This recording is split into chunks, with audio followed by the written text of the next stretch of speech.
lovelies, and welcome back to my channel. I know it's been several months actually since I sat down and kind of gave you guys a rough overview of all the things that I created recently. So I'm going to be combining, I think, the last 2 or 3 months worth of projects into this one video. I hope you guys like this. I missed sitting down and just getting to talk to you guys, talk about yarn, show you guys some of the creative things that I got to make. So let's just go ahead and jump right on into it. Way back, honestly, I want to say about 2 months ago, if you guys have been following me over on my Instagram, then you have seen this gorgeous beauty.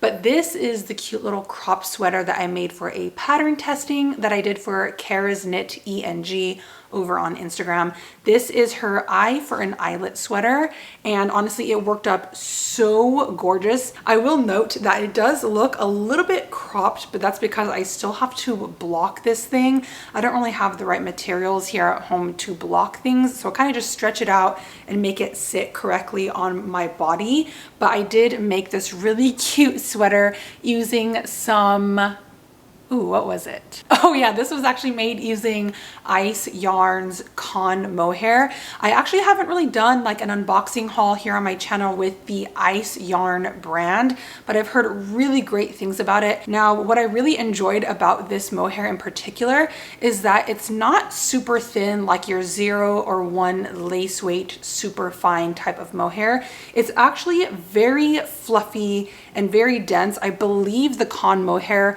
was labeled as a number 4 worsted weight yarn. So I don't know if you guys can really tell here, but if you look closely at the stitches, they do look pretty dense. Again, it is a number 4 worsted weight type of yarn. So if you guys wanted a project that works up really, really fast, or even just a type of yarn that's not going to take you forever, I highly want to recommend the Con Mohair. And they have a bunch of really gorgeous, like neutral, subtle colors. But yeah, this is like one of the only mohairs that I've ever used that works up really, really fast. And look at this. I believe I only used about 3.5, maybe almost close to 4 skeins or 4 balls of yarn of this Con Mohair. But again, don't be fooled. This mohair is super lightweight, super airy. So although it's a worsted weight type of yarn, it sits so beautifully on my body. It has a really, really nice drape, and again, super lightweight. I'd really highly recommend this type of pattern as we're starting to transition into these summer months. If you still want to be covered up and have high fashion, your eyelet sweater is where you're going to get it at. And of course, I'm going to go ahead and leave Kara's Instagram, her pattern links, all that down below in the description. So if you want to buy her pattern and support her out, it's available for you guys. So this is item number 1. Again, I made this several months ago, but I'm really happy to kind of just wrap this bad boy up for you. Let's go ahead and shift on over into some of the next projects that I made. Oh my gosh, I actually almost forgot about this crop top that I made. Now, again, if you guys follow me on my Instagram, you've kind of seen me transition into this like fashion style of distressed knitting or distressed crochet, and that is exactly the piece that I made here. Now, I have seen the distressed technique attempted when it comes to knitting and using knitting needles, but as far as a crochet distressed technique or like a crochet drop stitch, I've never really seen it anywhere. I tried to kind of Google around on YouTube, and I didn't really find any tutorials that explained how people were making a distressed technique. So I thought I would try to make that transition from the knitting drop stitch into the crochet drop stitch, if you will. And I think that it turned out pretty darn well. As you guys can see here, I do have these basic, I believe they're double crochets, but I tried to add in this like little flair of like this open, distressed, torn apart, just like destroyed kind of sweater. And I think it turned out really, really great. In case you guys were wondering, the way that I used this technique was whenever I came up to a section that I wanted the distressed look to stand out, I pretty much just skipped a couple stitches and stretched out my stitch. So instead of going into that next stitch, I would just kind of pull my work apart, space it, skip a couple stitches, and drag that stitch over by a few stitch spaces. So if you guys just want a small little section like this, I would only recommend skipping 1 or 2 stitches. But of course, if you want more of this like super gaping destroyed look, then I would say really stretch your work apart as much as possible and even skip, I don't know, like 5, maybe even 6 stitches.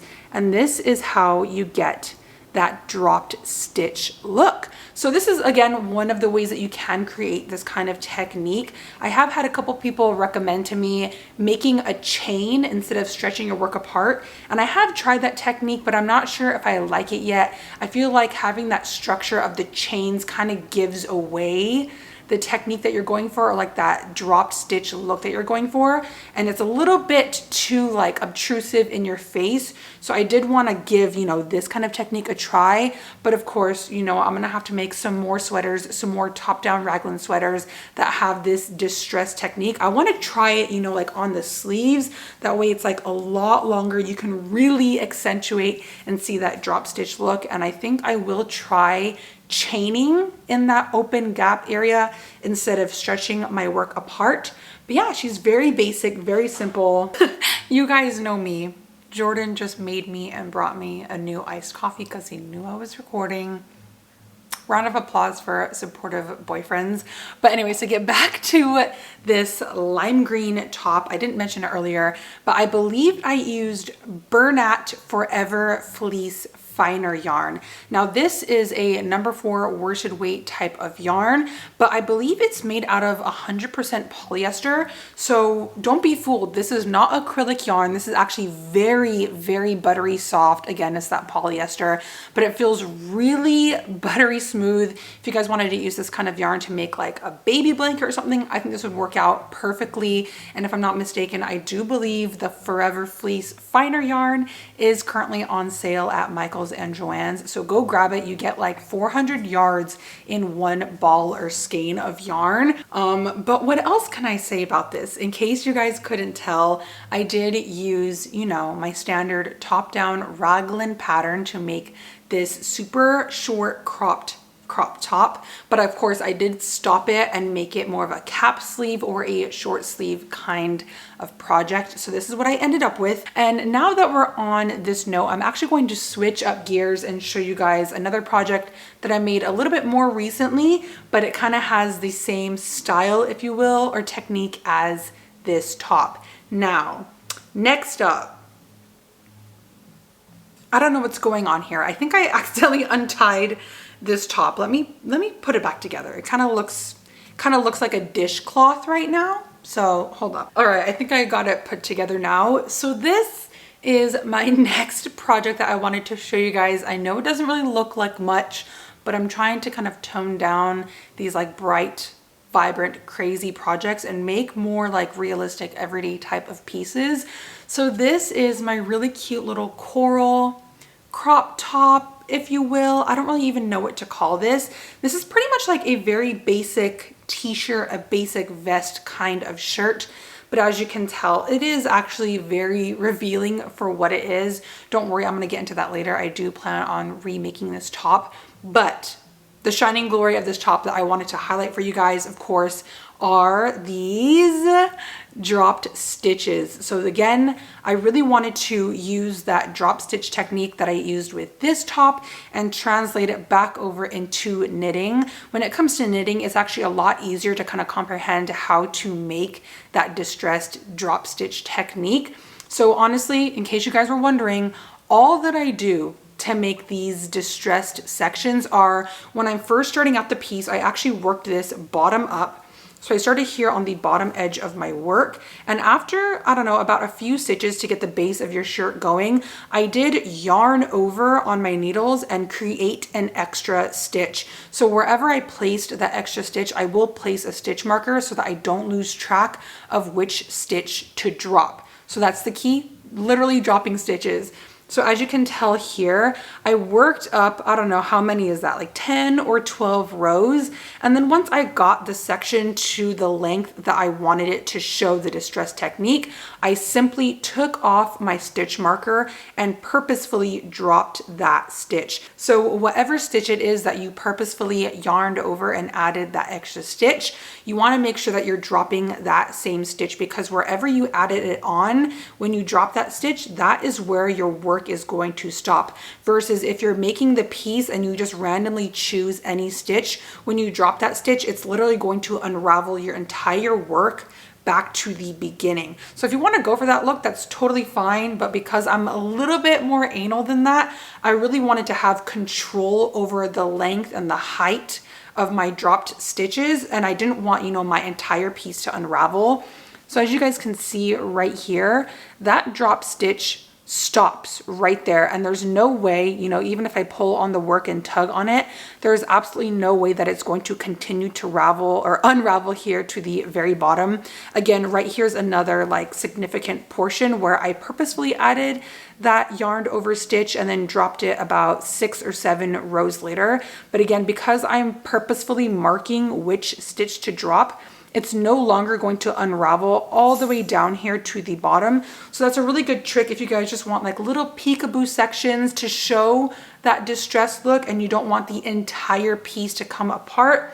Just make sure that you're marking which stitch you want and then drop it when you get to that section. Here is the front section of distressed knitting, and here is the back side that I also casted up. Again, you guys can see I have these like really huge long portions. I kind of overdid it, but again, I didn't want to get carried away. I have that too much gene where I go over and beyond what I should, and I should kind of just stick to keeping it very simple and basic. So I feel like I kind of killed it with this piece when it comes to this technique. Again, I didn't want to add too many, and of course I decided to stop with those distressed knit stitches right around my boobular area, you know, that way it's not too see-through and nothing's going to poke through, you know, my little holes here.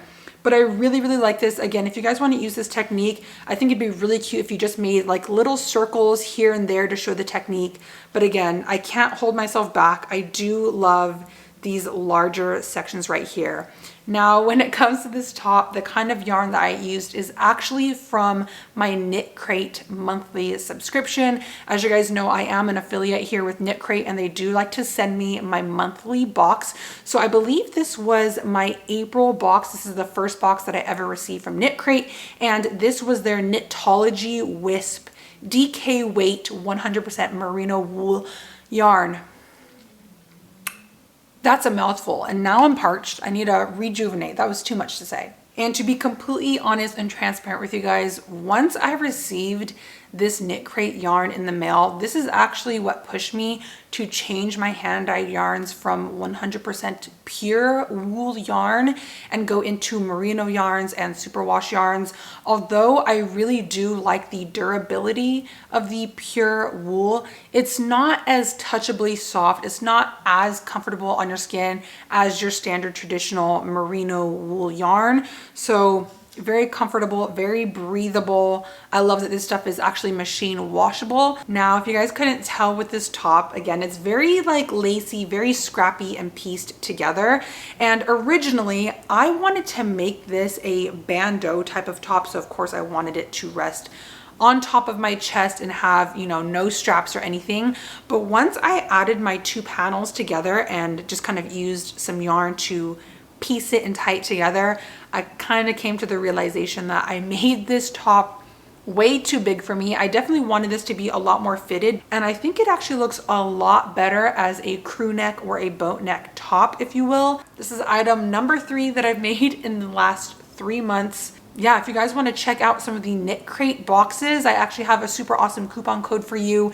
If you use my link, click the link or use my coupon code, you not only get any free monthly box of yarn from Knit Crate, but they're also going to give you a mystery box of yarn for free. So you're getting 2 boxes of free quality yarn. Go check it out if you guys would like to.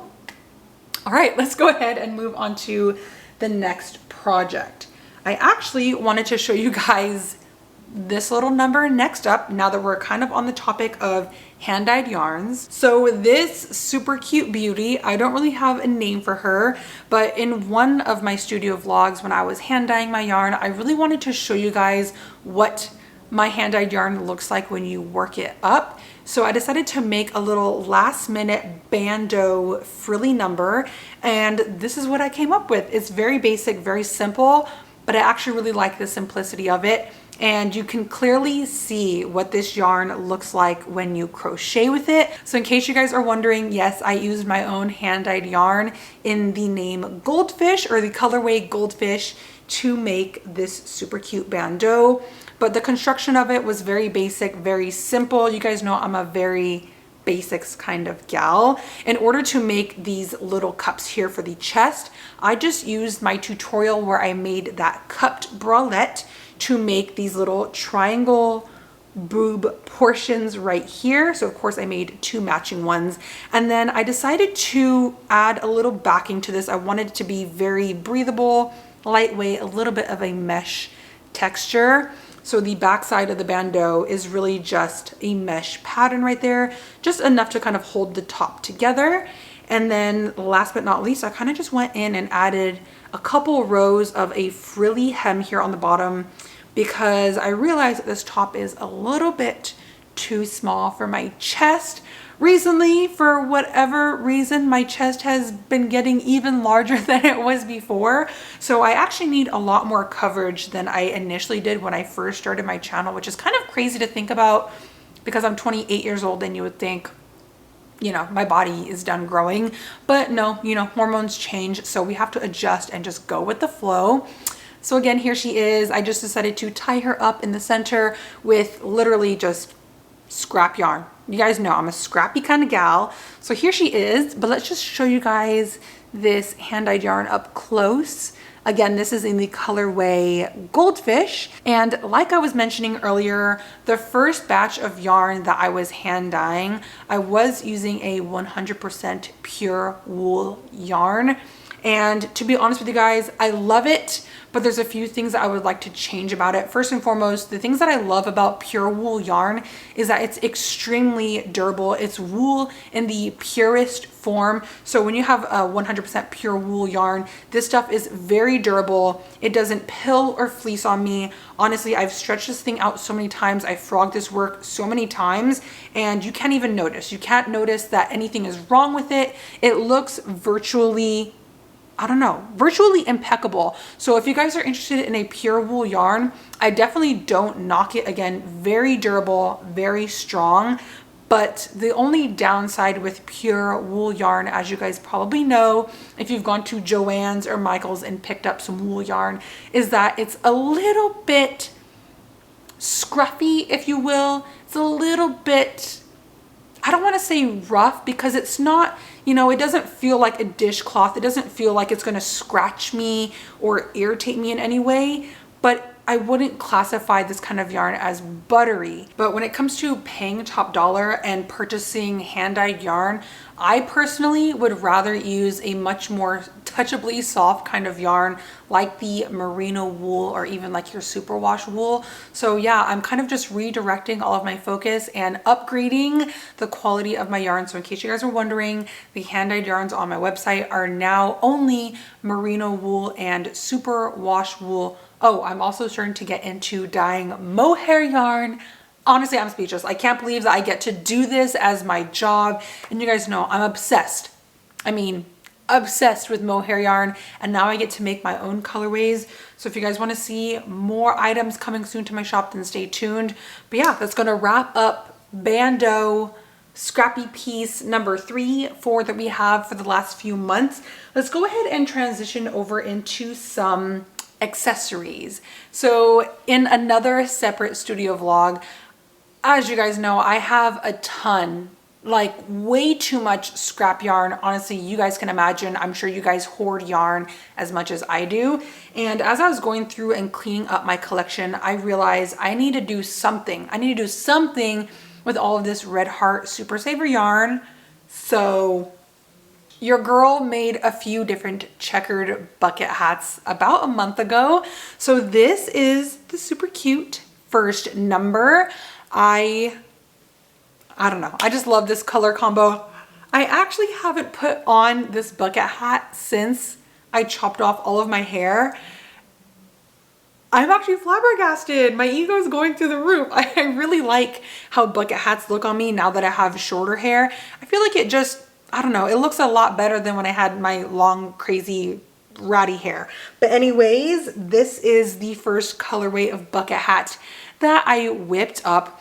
Honestly, let's throw it back to the actual first bucket hat that I made. As you guys know, I do have a bucket hat crochet tutorial here on my channel. So I was following that pattern initially to try to make that a checkered pattern. And as you guys can tell, she's not the cutest, okay? Her personality, it could use a little bit of work, okay? She needs a little bit of a makeover, but I have nothing to hide from you guys. I want to show you my first, I almost said protege. Is that the word? No, prototype. Hi, I'm back. My camera just died. That's how you know I've been rambling way too much. Like I was saying, this was my first checkered bucket hat prototype. And although it doesn't look too bad, taking another glance at this, the checkers are a little bit just too big, too wide for my liking. So to transition back over into my favorite bucket hat, I gave the pattern another go, made slight adjustments when it comes to changing out my yarn and my colors. And I feel like this one turned out so much better. I like that these checkers are just a lot smaller. They're a little bit more like actual square than they do look rectangular over here. But yeah, super basic, super simple. Again, I literally followed that same exact bucket hat tutorial that I had, but all I did was change out and switch out colors in order to make these checkers. So I know I haven't put out a checkered bucket hat tutorial yet. A bunch of you guys have been asking, but you know, if you guys recommend it enough, I'm thinking that I can put together a very simple, quick, basic tutorial on how to do this checkered bucket hat look. Another thing that I wanted to point out when it comes to these bucket hats is I kind of tried to work a little bit better on the brim of the hat. If you guys watched my last tutorial, the brim is a little bit too wavy for me. It has a little bit of like that frilly technique on the edge of the hat, and I wanted this brim to be a lot more straight edge and kind of just rounded instead of wavy and frilly. So here is the other checkered bucket hat that I actually whipped up for Jordan. I had him pick what colors he wanted, and you know him, he had to pick something totally out of this world, but this is his bucket hat. Again, same tutorial, same pattern. And in case you guys were wondering, yes, I used Red Heart Super Saver yarn in order to make all three of these bucket hats. This looks crazy. I went off. Okay, your girl popped off. I couldn't help myself. But yeah, here is his bucket hat. And like I said, can you guys tell that this brim is a lot more straight edge, not as wavy, kind of just more, what's another word? It's just straight. It's more of a flat brim. So I actually really prefer the look of this kind of bucket hat over my previous tutorial that I put out. So maybe I should do an updated tutorial. But here she is. This is Jordan's bucket hat. Again, looking super cute with that short hair, okay? And here's the previous one. And then for comparison, here's that first prototype, the first example. But I'm really glad that I was able to kind of change up and get the pattern looking just how I wanted it to. That's the great thing about crochet, is that you can always undo your work, test, trial out new techniques, new ways, new stitches, and find something that actually works for you. Really, really happy that I'm starting to branch out, make some more accessories, use up my scrap yarn. You guys know the collection is insane. I can't even explain to you guys how much yarn I have. I literally have an entire trash baggie of yarn sitting right there because I have no idea where to put it or where to store it anymore. So, you know, yarn's just kind of sitting around my house. So this is project 5, 6, 7, 8, who knows, of the last 2 months. Let's go ahead and move on to the last 2 items that I have to show you guys. Let's bring it back to home decor. I know you guys are tired of hearing that phrase. I've used it so many times on my channel, but I'm addicted, okay? Not only can you wear crochet items, you can freaking put them in your house as accessories and they decorate your house. So you can decorate your body or decorate your home. You can decorate your car. Crochet can literally go anywhere. I don't want to hear any hate comments about home decor, okay? But check out this crochet pillow that I made. This was actually like kind of put together last minute. Honestly, on first glance, if you guys couldn't tell, the way that I made this round crochet pillow is I followed my bucket hat tutorial, okay? Believe me? Don't believe me? Guess what? I literally did. All I did was take the same pattern that I used to make the top of the hat. So that's essentially me crocheting in the round. I'm making a flat circle and I just manipulated that pattern into a pillow. So I just followed that same tutorial to make a flat panel in the round over and over and over. And once I got to, I don't know, like 10, 11 rows, I made 2 panels and slip stitch it together here along the edge of my panels. And I ended up with this super cute, very adorable, very decorative kind of pillow, if you will. A little bit of yarn details about this pillow. I did use Universal Yarns Bella Chenille Big Glimmer chenille yarn, excuse me. That's such a mouthful. I can't even say this without stumbling. But yes, this is the Bella Chenille yarn by Universal Yarn. And this is what she looks like. If you guys look very, very closely here at this pillow, as you can tell, this is of course a chenille type of yarn. So there's a lot of fluff to this. I believe this is a 100% polyester kind of yarn.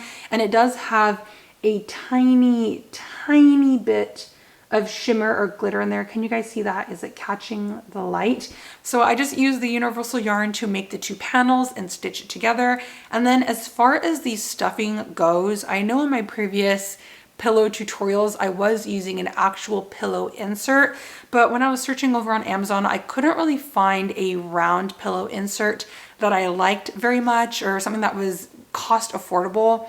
So I just decided to stick with polyfill. I picked up the polyfill from Michael's. I had a 20% off coupon. It was a whole ordeal. Okay, I got the bag very, very cheap. So I honestly only used about a 1/6 or an 1/8 of that polyfill bag to stuff up this pillow. Jordan and I have been sleeping on this, using this. It's actually the most comfortable pillow that we have here in the house. But again, if you guys are interested in making things for your home, I do have like a little video on this. Okay, I have little instructions for you guys. So feel free to, you know, think outside of the box. So here is the second to last item.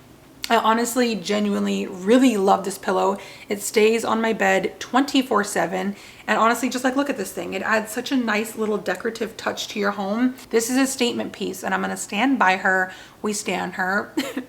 But yeah, let's go ahead and pick it up here to the last final item that I actually just made 2-3 days ago. This last piece here is a very basic, very simple shrug. It's a crochet shrug, crochet shawl. I've heard people call it a bunch of different things. So we're just gonna call her the shrug shawl, okay? Very cute though. And because I already know that you guys are going to ask for the details, the yarn that I used to complete this cute little project is actually Hobie's Glitter Delight yarn. This is a number 5 chunky type of yarn. So a little bit faster to work up than a DK weight or a worsted weight yarn.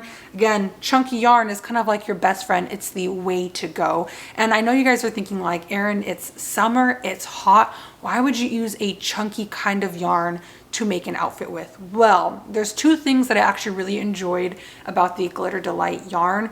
First and foremost, this is actually a mixture of a couple different fibers, but the 2 main fibers that they use within the Glitter Delight, I believe, is cotton and acrylic.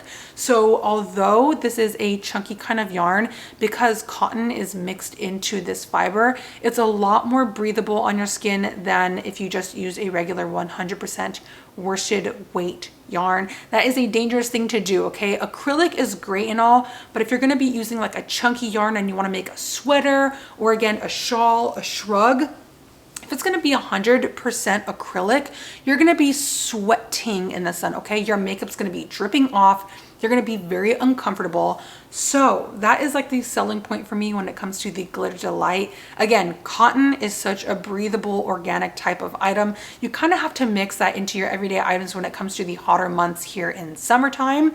So this is my cute little number. Now, the second thing that I wanted to note about this super cute little shrug shawl is that, again, because this is a chunky weight yarn, if I used regular stitches for this entire thing and just kind of encompassed the whole thing, it'd be very dense. It'd be very hard to breathe through. And although there is cotton mixed in with this acrylic, I wanted to make sure that this was going to be very comfortable to wear out and about, especially when the sun is blazing on me. And believe it or not, I did a whole photo shoot with Jordan in the blazing hot sun. I believe it was like 95 degrees, but I was wearing this and I felt perfectly fine. So the extra little touch that I wanted to add to the shawl was adding some kind of lacy mesh component. Again, I didn't want this entire shrug to be just double or triple crochets all across the entire thing, because that would guarantee me that I'd be super hot and sweating. But I added in these little treble crochets here with these little mesh lace gaps.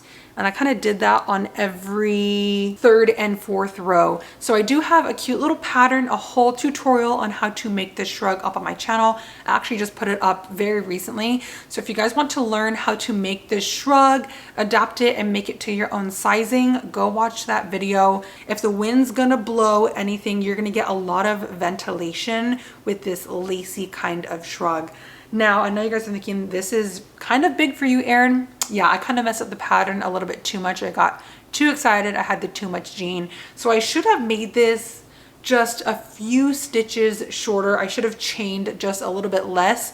But nonetheless, this is a super gorgeous, eye-catching kind of shrug. So I do plan on remaking this shawl a little bit tighter, a little bit more form-fitting. And honestly, I've been wanting to get into making shawls for quite a minute now. I just kind of kept putting it off. So I would like to put out different kinds of tutorials for you guys, different kinds of patterns when it comes to a shrug or a shawl. Again, I want to use actually a lighter weight yarn, maybe like a fingering or a sport weight yarn to make something like this, just to make sure that it's even more lightweight and versatile. But again, something like this that has so much color, I can really just add this on top of a white crop top, a black crop top if you guys have like a champagne skirt or dress. This is gonna pair really, really nicely. And again, look at that ventilation. So thank you guys so much for watching. That's going to wrap up the April, May, and June monthly wrap-ups. I really appreciate you guys coming by to see all of my creations in depth. And you know, now that I'm back to making tutorials, let me know what you guys want to see. I actually really missed doing those kinds of videos, so I'm glad to be getting back into it. But here's the final little overview of all the things that I made recently. And again, if you guys want to check out some of my hand-dyed yarns, those are available over on my website right now, along with my new crochet resin hook designs. They're killer. They're color shifting. I'm going to insert a little photo picture of them right here. Okay, they're gorgeous in the sunlight, and I have limited stock available. Please feel free to leave me any comments down below. Don't forget to subscribe to my channel. Go follow my Instagram. And yeah, that's gonna wrap up today's video. Thank you guys so much for watching. I love you guys so much. I'll be talking to you all very, very soon. Bye. Don't forget, chain 2 does not count as a stitch. Girl, it's been too long. Clock done fell off the wall.